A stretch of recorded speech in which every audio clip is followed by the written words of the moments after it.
दाई ओ गोहार ओ मड़वा रानी आए हन शरण तुहार।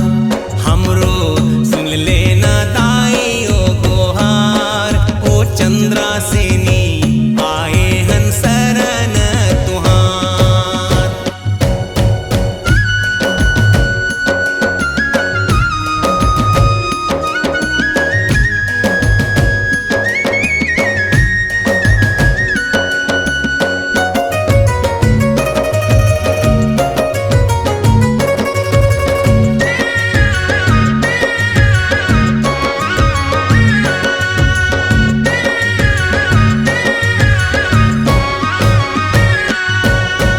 जब जब भीड़ परे धरती माँ तैहर भार उतारे ओ तैहर भार उतारे।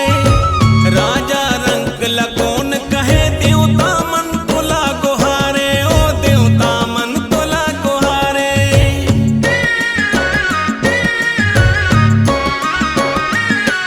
ओ जब जब भीड़ परे धरती माँ तैहा भार उतारे ओ तैहा भार उतारे।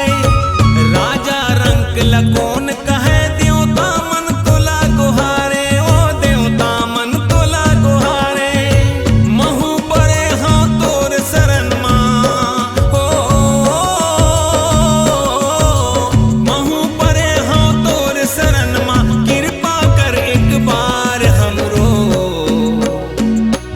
हमरो सुन लेना दाई ओ गोहार ओ माता रानी आए हन शरण तुहार। हमरो सुन लेना दाई ओ गोहार ओ माता रानी आए हन शरण तुहार। जग जननी जग तारन माता तोरे चरण रज बंदो।